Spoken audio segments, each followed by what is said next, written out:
Bueno, el versículo base de este retiro es Romanos 8:9, que dice: Mas vosotros no vivís según la carne, sino según el Espíritu, si es que el Espíritu de Dios mora en vosotros. Y si alguno no tiene el Espíritu de Cristo, no es de él. Vamos a hacer una oración para encomendarnos al Señor. Necesitamos de su asistencia, necesitamos de su Espíritu, que Él hable a nuestros corazones por medio de su palabra.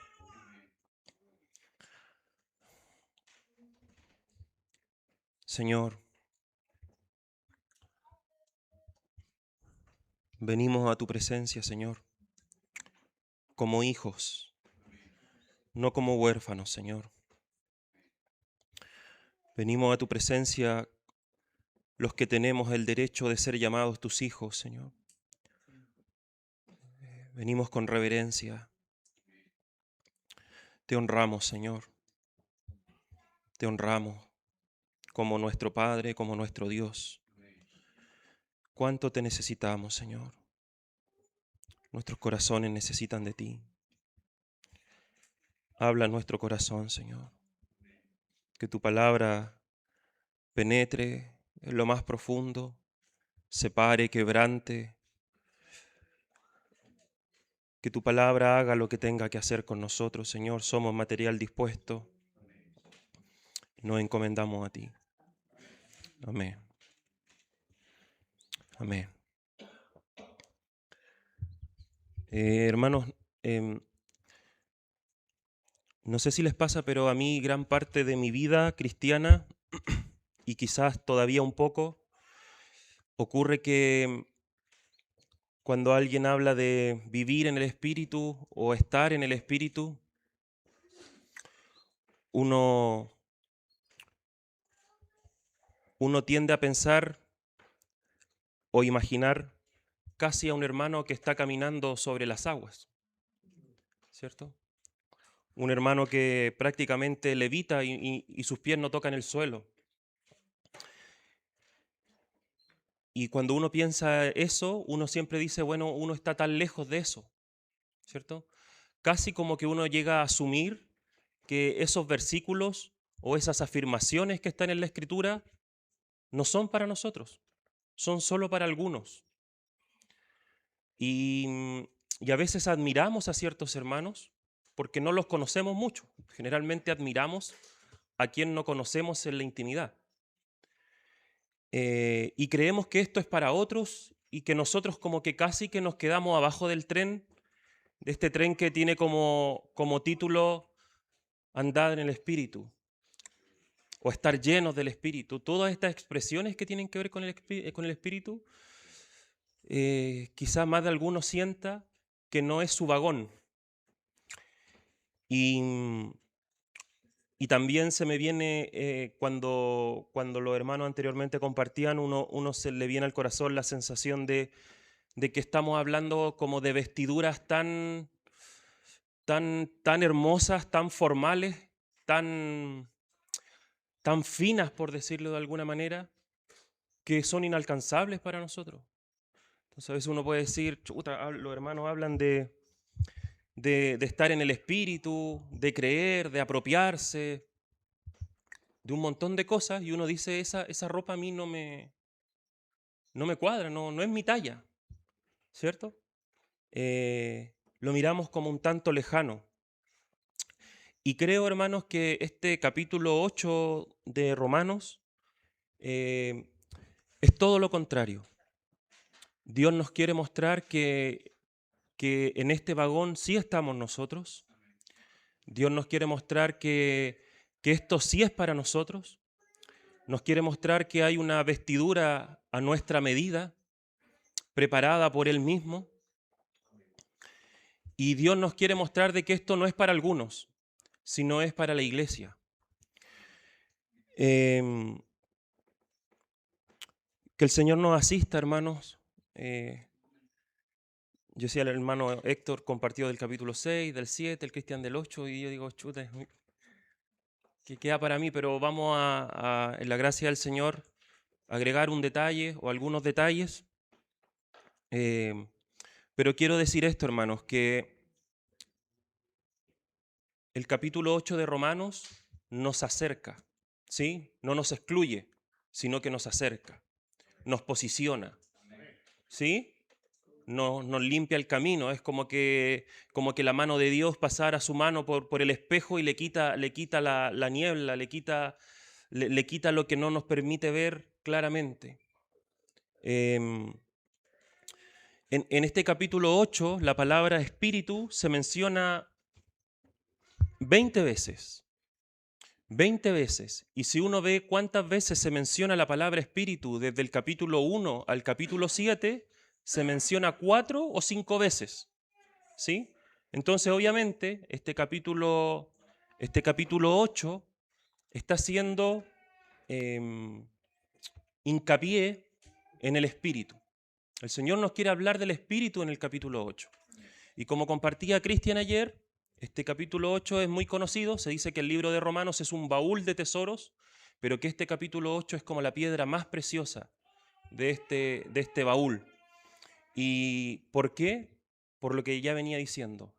Nos posiciona y nos dice que todos somos llamados a esto. Todos. No hay ninguno que quede fuera. Entonces, en base a esto, hermanos, solamente quisiera decir algunas cosas con respecto al versículo 1, versículo 2. Dice, ahora pues, ninguna condenación hay para los que están en Cristo Jesús. ¿Sí? Si ustedes se fijan, el capítulo 8 comienza con esta expresión, ninguna condenación. ¿Sí? Y si vamos al último versículo del capítulo 8, el capítulo 8 termina con nada nos podrá separar. ¿Sí? Entonces es un capítulo maravilloso porque Dios nos está diciendo no hay ninguna condenación y después de todo el capítulo 8 termina diciendo nada nos podrá separar. No hay ninguna condenación, ninguna cosa nos podrá separar. Entonces este capítulo 8 es un llamado para atraernos, ¿sí? Es un llamado para decirnos, en este capítulo no hay condenación, puedo decirlo de esta manera, no hay condenación y nada nos podrá separar. No hay lugar más seguro, estoy hablando figurativamente, obviamente, en cuanto a las realidades espirituales que habla este capítulo, pero no hay lugar más seguro para un cristiano que este capítulo. ¿Amén?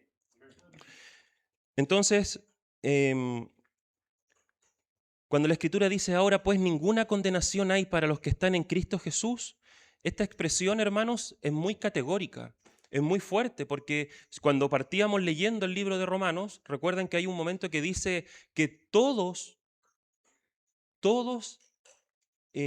han sido expulsados de la gloria de Dios. Hay un juicio igualmente categórico, no hay justo ni aun uno, todos se desviaron. Todos han sido expulsados de la gloria de Dios. Pero así como de categórico eran los primeros capítulos de esta expresión, ahora cuando llega el capítulo 8 dice, pero para aquellos que están en Cristo Jesús no hay ninguna condenación. Amén. Y esto, rápidamente, en el Evangelio de Juan, esto no es algo que se le ocurrió de la nada al apóstol Pablo, sino que en Juan, en el Evangelio de Juan, capítulo 5, versículo 24, el Señor dice algo similar. Dice, de cierto os digo. O sea, cuando el Señor repite 2 veces de cierto os digo, está diciendo, de verdad, esto es importante. El que oye mi palabra y cree al que me envió, tiene vida eterna y no vendrá a condenación, mas ha pasado de muerte a vida. O sea, el Señor hace esta misma afirmación, que no hay ninguna condenación. El Señor en el Evangelio de Juan dice que aquel que cree en Él tiene nueva vida y no vendrá a condenación. No solo son palabras que se pronunciaron o se escribieron a través del apóstol Pablo, inspirados por el Espíritu Santo, sino que el mismo Señor Jesucristo, el apóstol el apóstol del Padre, el enviado del Padre, manifiesta esta realidad. ¿Sí? Ahora, ninguna condenación, hermano, como comentaba Cristian ayer, efectivamente es ninguna. Nosotros generalmente asociamos, y quizás en nuestro subconsciente, creemos que todos nuestros pecados han sido perdonados. Y lo creemos. Pero a veces creemos y decimos, bueno, desde que yo conocí al Señor, de ahí para adelante es otra historia. Ahora me las tengo que arreglar yo. ¿Sí? Y inconscientemente podemos tener como una idea de que sí, el Señor borró nuestros pecados, nunca más se acordará de ellos, pensando en pecados pasados, pero los pecados del presente y los pecados del futuro, esos me los tengo que ver yo. Entonces, a veces, hermanos, más de alguno quizás carga con una mochila invisible de culpa, de decir, estos son pecados que yo arrastro, que yo no he podido dejar por esto y por esto otro. Pero la Escritura aquí está diciendo ninguna condenación hay para los que están en Cristo Jesús. No tiene que ver con un tiempo, sino que tiene que ver más bien en dónde estoy, en mi posición física. Y estamos en Cristo Jesús. O sea, el único que no podría estar tranquilo en este lugar es aquel que no está en Cristo. Si alguien no está en Cristo, no ha sido salvo, no ha creído en Él, no ha recibido el Espíritu Santo, él sí tiene que preocuparse, ¿cierto? Porque él sí está bajo condenación. Porque toda la raza humana está bajo condenación. Pero nosotros, los que hemos creído, los que hemos tenido fe, hemos creído en el que el Padre envió, nosotros, hermanos, no estamos bajo condenación. Y eso es una realidad, eso es algo que tenemos que apropiarnos por fe y tenemos que creerlos. Es tan así que el apóstol Pablo le dice a los hermanos, bueno, si esto es tan así, ¿pecaremos acaso entonces? Pequemos nomás. No, de ninguna manera, porque nuestra relación con Dios ya no es una relación solamente de un amo, solamente de un Señor, de un Dios que exige, sino que ahora es la relación de un Padre. Es una relación de amor. Y es algo que también está tratando de expresar la Escritura en estos capítulos. Nuestra relación con Dios es una relación de amor. ¿Sí? Es una relación de amor. Y nosotros, nuestra obediencia no se basa en el temor, sino que se basa en el amor. ¿Sí? Porque nosotros podríamos decir muchas veces, si yo hago esto, estas van a ser las consecuencias mañana. Si yo cometo este pecado, mañana me voy a sentir mal. Si yo hago esto, me voy a equivocar y voy a estar defraudando a Dios. Y hay como un pensamiento de culpa, de evitar hacer cosas para no caer bajo culpa. Pero la Escritura aquí está diciendo que no hay condenación. Entonces nuestros actos no son motivados o no son impulsados por la culpa, sino que son impulsados por el amor, ¿sí? Por tener una relación de amor. Y aquí quisiera dar un ejemplo muy práctico, pero si yo ofendo a mi esposa, si yo le falto el respeto, si yo la trato mal, lo más probable es que yo no esté quebrando una ley del Estado, ¿sí? Lo más probable es que no esté quebrando una ley del Estado, pero sí estoy dañando su corazón. Y eso, cuando uno es consciente de eso es mucho más doloroso que quizás quebrar una misma ley. Porque una ley uno puede decir, bueno, sí, la quebré, habrá que pagar una multa, tendré que tener una sentencia, etcétera, etcétera. Pero estoy dañando a alguien que amo. ¿Sí? Entonces eso, mi preocupación ya no es si cumplo o no cumplo. Mi preocupación ahora es si daño a aquel a quien yo amo. ¿Sí? Entonces mi motivación ya no es la culpa, sino que mi motivación ahora es el amor. Y eso es lo que Dios busca establecer con cada uno de sus hijos, una relación de amor. No busca que nosotros impongamos ciertos mandamientos, ciertos preceptos, ciertas cosas que tenemos que cumplir, sino que ahora Dios dice, vivamos en un ambiente de amor, de obediencia por amor. Ámense los unos a los otros como yo los he amado. ¿Sí? Quiero que lo que motiva sus actos, lo que motiva su comportamiento, lo que motiva el buscarme, el hablar, el orar, no es un cumplir un mandamiento porque un cristiano debe orar o un cristiano debe leer la Escritura. Quiero que lean la Escritura porque quieren estar conmigo. Quiero que oren porque ustedes me anhelan a mí. Porque esta es una relación personal y es una relación de amor. Entonces, cuando la Escritura dice ninguna condenación, el Señor ha quitado todo obstáculo que pudiese estorbar en esta relación de amor. Tenemos libre acceso a nuestro Padre para amarlo y para ser amados. No hay nada, hermanos, que nos aparte de Él. Por eso este capítulo empieza: ninguna cosa nos puede condenar, nada nos condena, ni nada nos separará del amor de Dios. Amén. Esto es muy importante, hermanos, porque establece el fundamento de nuestra relación con Dios. ¿Sí? Y si uno continúa en el capítulo 2, ahora va a decir, y por la mañana, disculpen, estoy leyendo Juan, que en la misma, Romanos 8:2 dice, porque la ley del Espíritu de vida en Cristo Jesús me ha librado de la ley, del pecado y de la muerte. Entonces, estos dos primeros versículos de Romanos no solo están diciendo no hay ninguna condenación, sino que ahora está diciendo ya no eres esclavo. O sea, ya no tienes condenación sobre ti, no hay una condena sobre tu cabeza. Es más que eso, ya no eres esclavo. Y dice esclavo del pecado, que es lo que ejemplificó el hermano Héctor, y además dice y la muerte. ¿Por qué? Porque en Romanos 6 la Escritura dice que la consecuencia del pecado es muerte. Si tú eras esclavo del pecado, entonces también al mismo tiempo eres esclavo de la muerte. Pero ahora está diciendo que no ha sido por ninguna de las dos que hemos sido librados de esto. Y el versículo 3 y el versículo 4 van a decir cómo Dios consiguió esto. ¿A través de qué Dios consiguió que no haya condenación sobre nosotros y que seamos libres de la esclavitud del pecado y de la esclavitud de la muerte?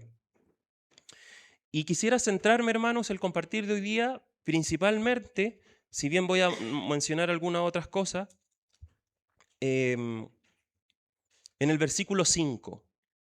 En el versículo 5, en ese quisiera centrar mi compartir, pero antes quisiera quizás despejar alguna duda que a alguien ya se le habrá generado o se le va a generar cuando vuelva a leer el libro de Romanos. Pero alguien podría decir, bueno, si los hermanos están diciendo o se dice en general la cristiandad que no hay ninguna condenación y esto está afirmando Romanos, ¿por qué entonces Romanos capítulo 14 dice que todos nosotros tendremos que dar cuenta ante el tribunal de Cristo? Entonces alguien podría decir, bueno, ¿estamos en condenación o no estamos en condenación? Y son dos cosas distintas, porque la condenación del capítulo 8 está hablando sobre aquellos que son salvos o no lo son. Está hablando de vida eterna o muerte eterna. Pero cuando habla del tribunal de Cristo, que todos nosotros tendremos que compadecer ante el tribunal de Cristo nos presentaremos ante Dios, todas nuestras obras serán expuestas ante Él y lo que habrá será recompensa o pérdida de recompensa. Habrá ganancia o pérdida. No es pérdida de salvación, es pérdida de recompensa. Y el hermano Gino eso lo explica muy bien porque el hermano Gino dice, bueno, en la vida eterna, cuando el Señor venga, en la eternidad o en su reino, no es lo mismo ser alcalde que ser concejal.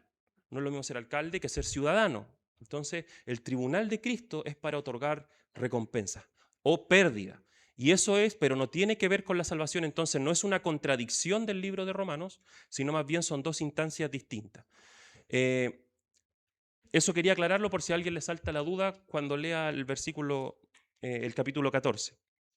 Hermanos, el versículo 5 dice esto y quisiera centrar en este versículo. Dice, porque los que son de la carne piensan en las cosas de la carne. En este contexto, ya lo dijo Cristian ayer, no estamos hablando de cristianos carnales o espirituales. Estamos hablando que los que habla de la carne son personas que no conocen a Cristo, que no son de Dios, y los que son espirituales son aquellos que tienen el Espíritu y son salvos. Por lo tanto, cuando habla de espirituales, de espíritu no está incluyendo a todos, ¿sí? Y volviendo un poco al ejemplo, no hay ninguna condenación. Aún el cristiano más débil, será salvo y tiene vida eterna. A lo mejor se presentará el cristiano más débil en el tribunal de Cristo y tendrá pérdida. Y como dice Corintio, pasará así como chamuscado, así como por fuego, como va a pasar hediondo humo al otro lado. Pero es salvo, rajuñando. Voy a decirlo de alguna manera así. Pero la salvación, hermanos, es absolutamente garantizada. No hay nada que nos mueva de ese lugar. Lo que nosotros ahora estamos viendo, sí, son las recompensas, son nuestras obras, son si edificamos con oro, con piedras preciosas, con heno, con hojarasca, eso estamos viendo y algún día todas nuestras obras como hijos de Dios van a ser probadas. Pero todos, hermanos, aún el más pequeñito, tiene asegurada su salvación, porque Dios no desecha a ninguno de sus hijos, se hace cargo de él. Amén.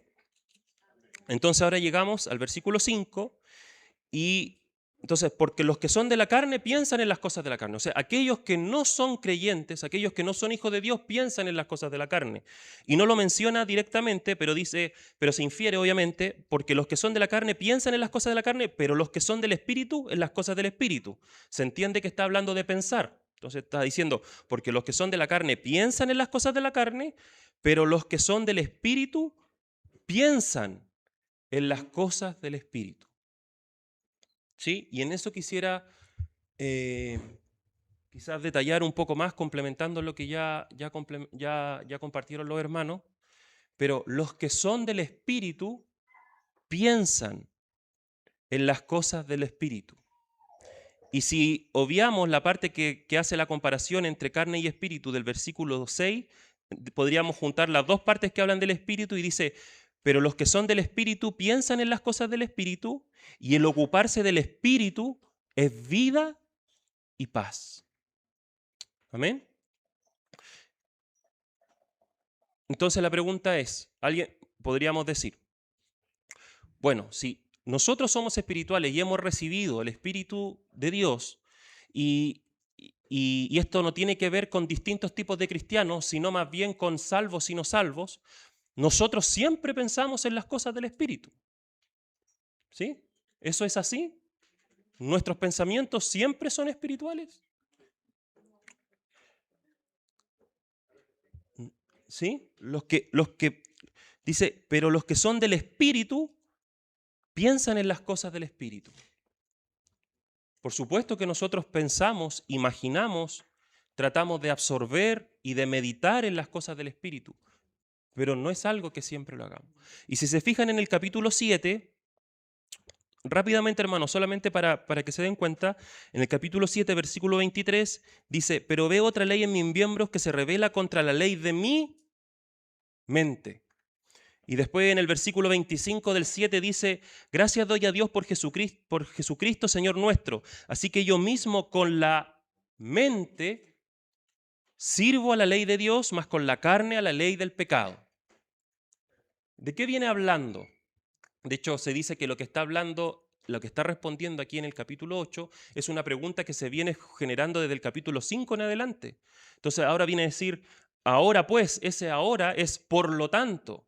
Es lo mismo que un por lo tanto. Ninguna condenación viene tomando un tema desde atrás. Entonces tiene relación. Entonces está hablando de la mente en el capítulo 7 y en el capítulo 8 está hablando de mis pensamientos. ¿Cuáles son nuestros pensamientos? ¿Sí? En el contexto de Romanos 8, en el contexto de Romanos 8, hermanos, quizás es un poco más difícil verlo y alguien podría decir, no, hermano, es que tú estás sacando este versículo de contexto. Pero sí hay un andar no en el espíritu. ¿Se entiende? Lo que quiero decir, Romanos 8 está hablando que todos aquellos que tienen el espíritu son espirituales, pero hay otras instancias, como en Primera de Corintios, como en Gálatas, que dice que que hay cristianos que siendo espirituales, que teniendo el espíritu, se produce algo muy extraño en ellos, que teniendo esta condición, ellos viven como personas comunes y corrientes, como si no lo tuviesen. Entonces vamos a abrir la escritura en Gálatas, capítulo 5. Voy a dar solamente algunos ejemplos, hermano. Hay varios ejemplos, pero Gálatas, capítulo 5, versículo 16.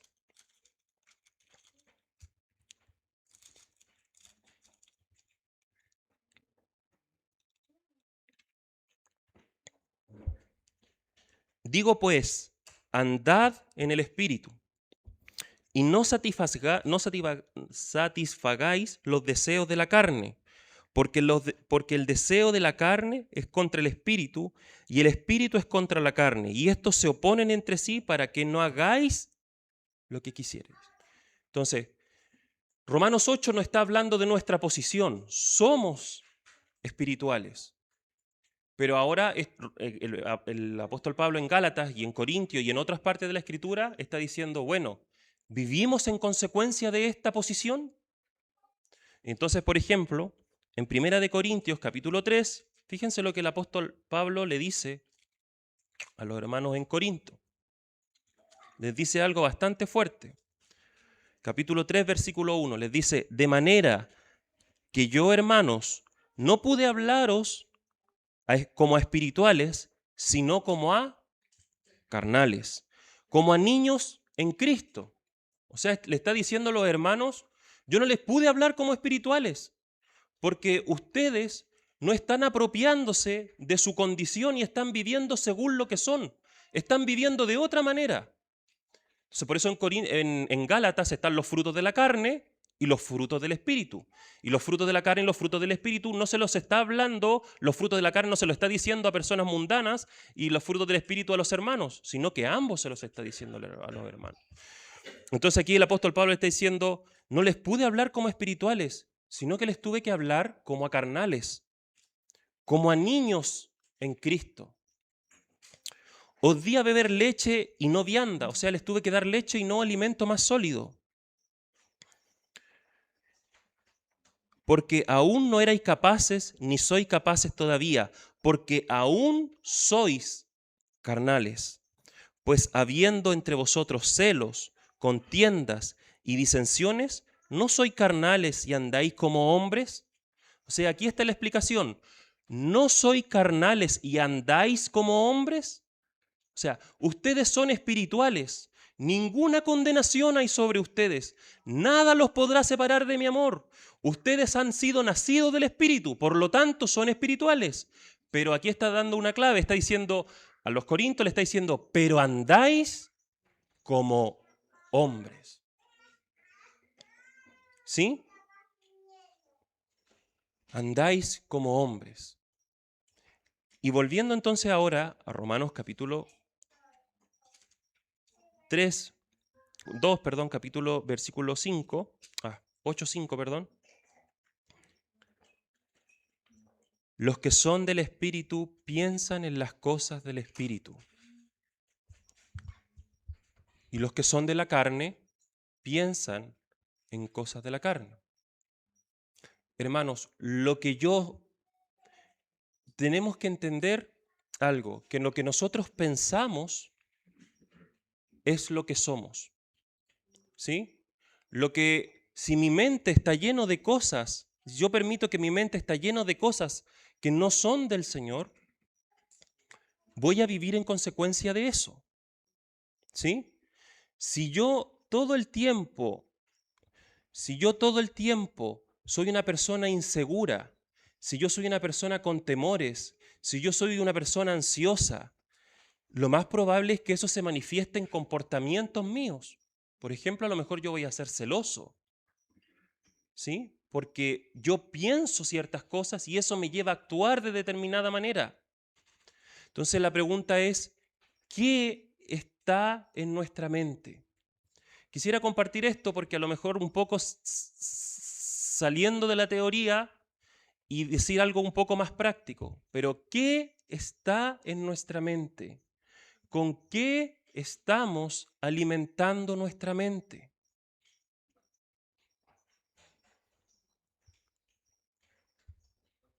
La Escritura, el apóstol Pablo, aquí no estamos hablando, hermanos, de psicología, no estamos hablando de nada raro.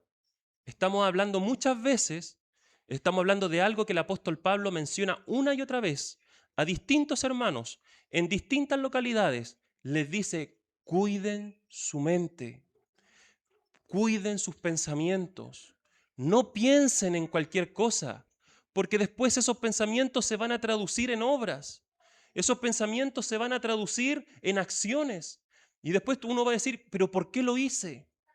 Entonces el apóstol Pablo está diciendo, con mi mente sirvo a la ley de Dios. ¿Sí?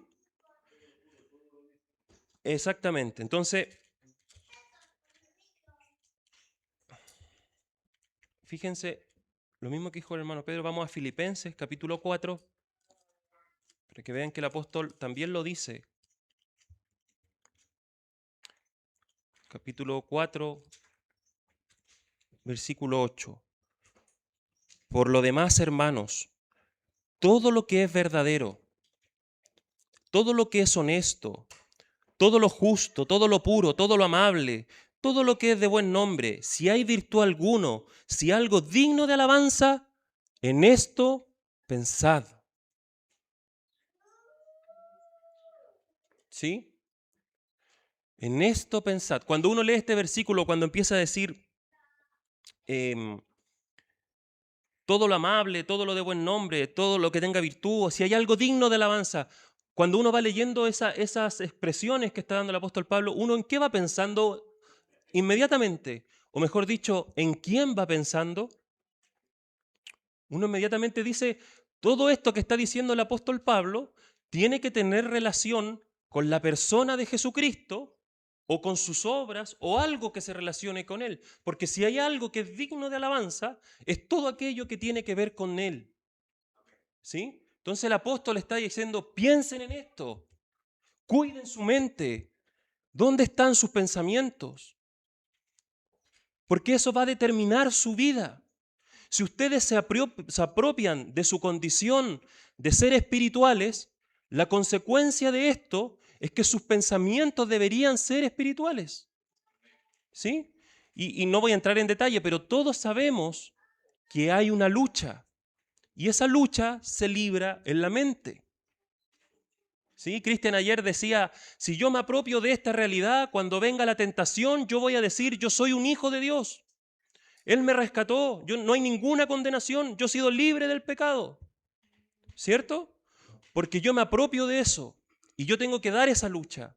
Pero esa lucha no es motivada, el motor de esta lucha, no, la motivación no es si voy a fallar o si voy a ser condenado por ese error.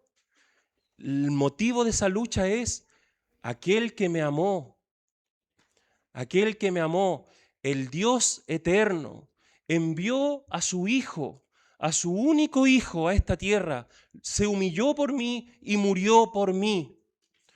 Él abrió el camino para establecer una relación de amor. Hay un pasaje que dice, tú, Señor, me has seducido. Tú, Señor, has sido más fuerte que yo. El que descendió del cielo, el que quitó todo obstáculo para tener una relación de amor, fue Él. El que golpeó nuestra puerta, el que abrió las ventanas, fue Él. Si tú hiciste esto por mí, si tú me viniste a buscar, si tú me atraes, si tú me llamas, si tú me estás diciendo que no hay ninguna condenación, si tú me estás diciendo que nada me va a apartar de ti, Señor, yo quiero corresponder a ese amor. No quiero que mis pensamientos estén en otro lugar. ¿O acaso un hijo de Dios que está casado en su mente está pensando en otras mujeres?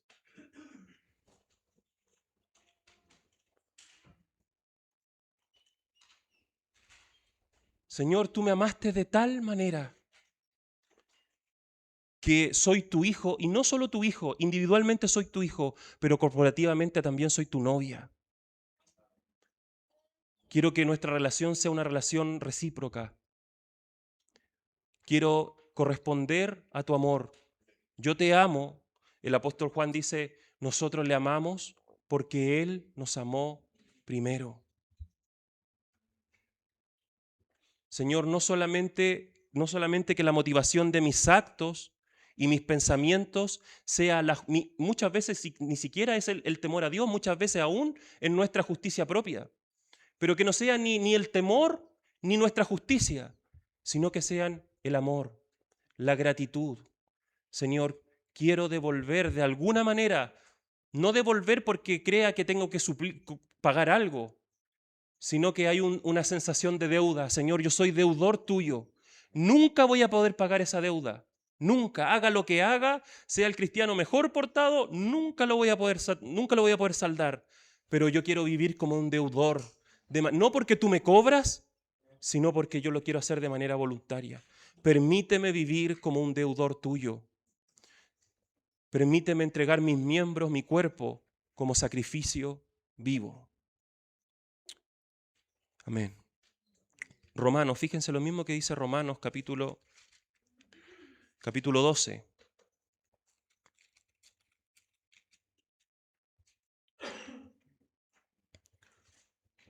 Romanos capítulo 12, versículo 2. No os conforméis a este siglo, sino transformaos por medio de la renovación de vuestro entendimiento,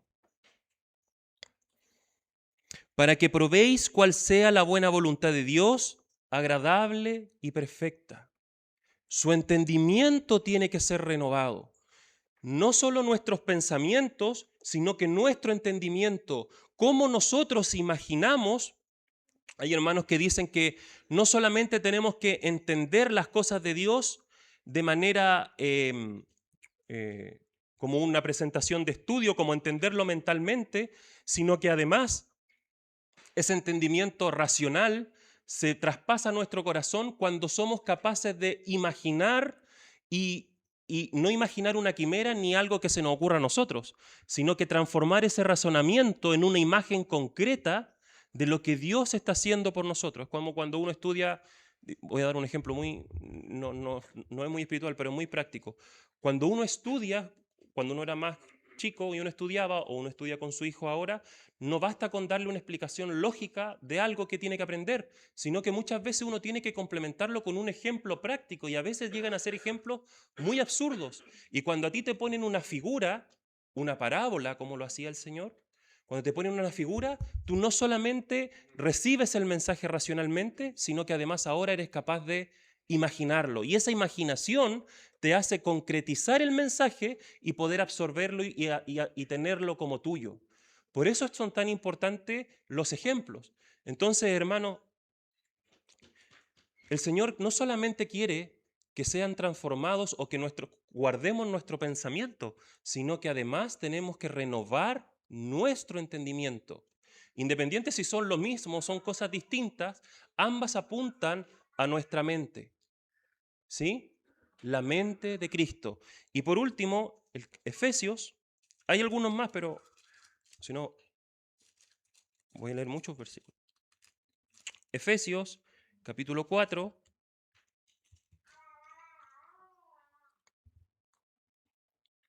versículo 23.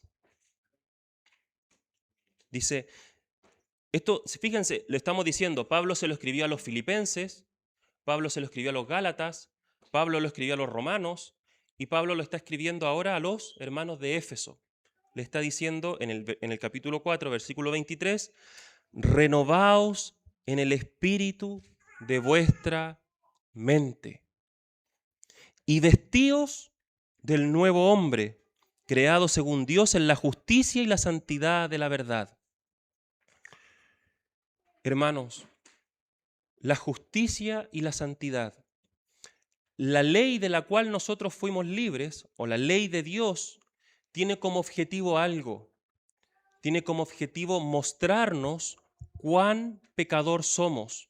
Pero si bien es cierto, la ley es santa, es justa, es buena y nos muestra cuán pecador somos, la ley no puede santificarnos.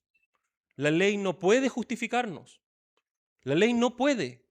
La función de la ley, única y exclusivamente, es mostrarnos nuestra suciedad. Si yo voy a un espejo y miro mi cara, la tengo sucia, esa es su función del espejo. No le puedo pedir al espejo, bueno, muéstrame que estoy sucio y límpiame. El espejo nunca te va a limpiar. ¿Sí? Pero el salmista decía, lávame, Señor, lávame, lávame con hisopo y seré limpio. Lávame y seré más blanco que la nieve.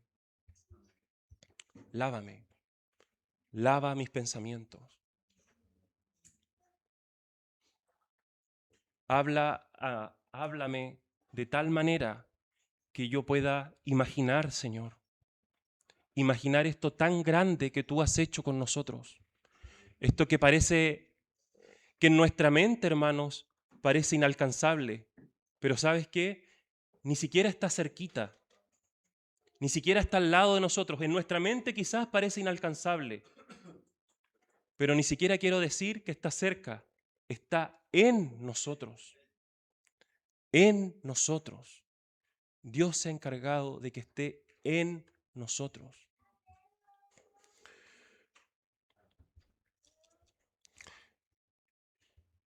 Entonces, hermano, si el Espíritu Santo está diciendo en distintas cartas, renueven su mente, guarden sus pensamientos, cuidado con lo que ustedes piensan. Creo que no es casualidad que el Señor, cuando cenó con sus discípulos, les dijera, esto lo van a hacer, ¿por qué razón? En memoria de mí. Si el Espíritu Santo nos está diciendo que tenemos que cuidar nuestros pensamientos, porque los pensamientos de alguna manera, en algún momento se van a transformar en una consecuencia, no es casualidad que el Señor diga, esto es mi cuerpo, que por vosotros es dado. Haced esto en memoria de mí. Porque el Señor sabía dónde tenían que estar nuestros pensamientos. Haced esto en memoria de mí. No se olviden de mí, ténganme en sus pensamientos. Piensen en mí, no me olviden. Entonces, desde hecho, la Escritura empieza y cada primer día de la semana los hermanos se juntaban para partir el pan. Ténganme ahí presente.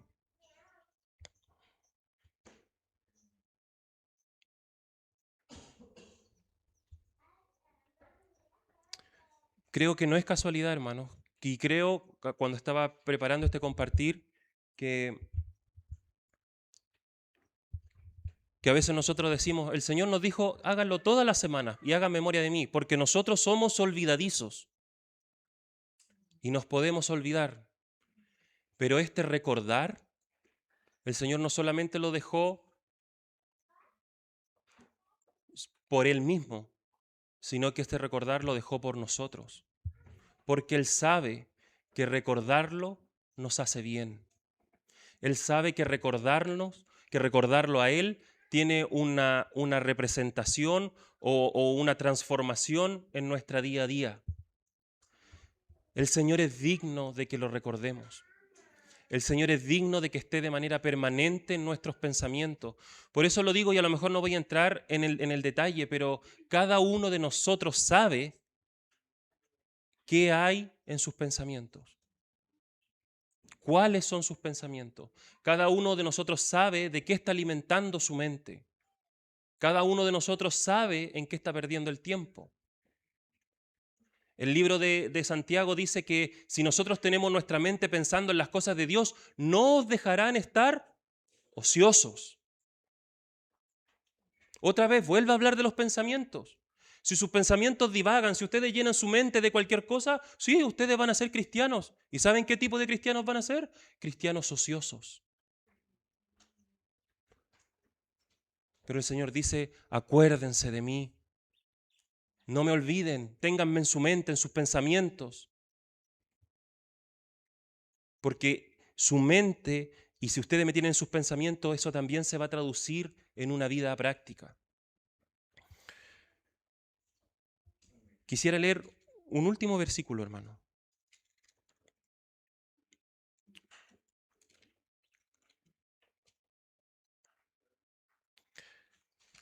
En Primera de Juan, capítulo 3.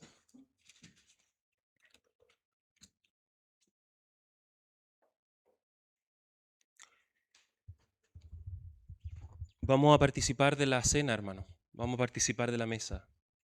El Señor nos llama a la mesa. Creo que es un versículo muy, muy propicio para la instancia que vamos a tener, porque nos podemos acercar a la mesa confiados, porque no hay ninguna condenación, y nos podemos acercar a la mesa confiados, porque nada nos separará de Él. La mesa nos invita, no nos excluye. La mesa nos invita a estar a cuentas con Dios. Y a lo mejor alguien va a decir, hermano, ustedes en este retiro han hablado de que no hay condenación, de que tenemos que apropiarnos, que tenemos que creerlo, que esto es para todos. Pero hermano, eso es la práctica. Mañana yo voy a volver a sentirme con culpa. Tú me dices, apropiate, pero yo no puedo apropiarme. Yo lo creo, intento, pero mi vida a día vuelvo a lo mismo. Vuelvo a vivir un cristianismo con culpa, vuelvo a vivir un cristianismo vago, vuelvo a vivir un cristianismo de juzgar a los demás, de acusarnos, de que mi justicia propia se exalte. Vuelvo a lo mismo. Entonces los hermanos dicen que yo me tengo que apropiar de esto, y creo que este versículo de Juan es un bálsamo para nosotros. Lo voy a leer en la versión NTV. Es Primera de Juan, capítulo 3, versículo 20. Dice, aún si nos sentimos culpables, Dios es superior a nuestros sentimientos y Él lo sabe todo. ¿Sí? Aún si nos seguimos sintiendo culpables, Dios es superior a nuestros sentimientos, a lo que sintamos o no sintamos. Esto es algo objetivo. Y de esta palabra tenemos que apropiarnos, porque esto es una lucha en la mente. El enemigo nos va a decir, tú no puedes, volviste a lo mismo. Otra vez, ¿cómo tú te vas a apropiar de eso? Ese vagón es para otros. ¿Cómo tú te vas a apropiar de eso si ya llevas 30 años viviendo de la misma forma? ¿Ahora se te ocurre apropiarte de esto? ¿Ahora se te ocurre hacer un cambio? Entonces, si esos pensamientos, esas acusaciones vienen a nosotros, si esos pensamientos se transforman en sentimientos, y los sentimientos, los pensamientos son, los sentimientos son las emociones, pero, em, em, pero incrustadas en nosotros. Uno puede sentir una emoción, ¿cierto? Yo puedo sentir una emoción que viene, que yo no la controlo, pero lo que yo pienso, lo que yo raciocinio de esa emoción es lo que después queda. Y ese pensamiento se va albergando, una emoción se transformó en un pensamiento y ese pensamiento quedó ahí. Y ese pensamiento nos dice, tú no puedes, tú te sentiste rechazado, entonces tú no puedes, tú te sientes culpable, entonces tú no puedes. Y esa emoción, esa experiencia que tuviste un día de tu vida, se transformó en un pensamiento, en un sentimiento permanente. Y empiezan a haber raíces de amargura, empiezan a haber consecuencias y nuestra mente se empieza a llenar, nuestros sentimientos empiezan a llenar de pensamientos. Y de ahí, ¿quién nos saca? Gracias al Señor que está este versículo que escribió el apóstol Juan a través del Espíritu Santo que dice, aún si nos sentimos, o sea, un sentimiento, si nos sentimos culpables, Dios es superior a nuestro sentimiento. Amén. Amén, hermanos. Entonces, ¿qué pensamos? ¿Tengo pensamientos depresivos? ¿Tengo pensamientos de ansiedad? es como que le hubiésemos sacado un filtro a nuestra mente y que entre cualquier cosa nomás y yo respondo a lo que entre. Entonces yo voy a responder a lo que pase y lo que pase, cualquier cosa que pase azarosa, bueno, va a empezar a determinar lo que yo soy. Pero, hermanos, podemos sentir muchas emociones, pero nuestros sentimientos luego tienen que estar definidos por Cristo. Él no solamente nos libertó del pecado, Él no solamente nos libertó de la muerte, sino que Él nos libertó de nosotros mismos.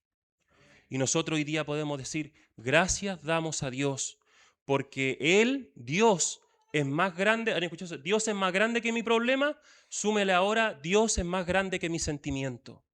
Dios es más grande que mis sentimientos. Y no solamente eso, dice, y Él lo sabe todo. Porque alguien podría decir, sí, Dios es más grande, pero Él no sabe lo que yo siento. Él lo sabe todo. Él lo sabe todo. Y yo soy más grande que ese sentimiento. Yo soy más grande que esa emoción. Yo soy más grande que ese fracaso. Yo soy más grande que esa desilusión. Yo soy más grande que esa culpa. Yo soy más grande que ese pecado. Yo soy más grande que tu justicia propia.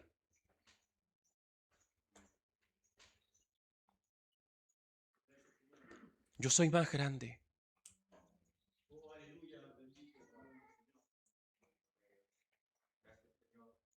Yo soy más grande. Por eso, Señor, hoy queremos declarar que eres digno de que tú estés en nuestros pensamientos, Señor.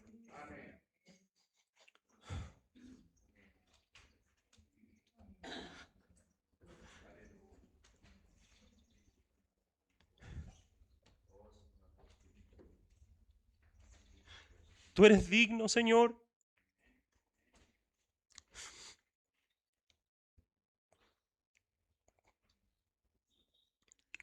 Tú eres digno de que te alabemos.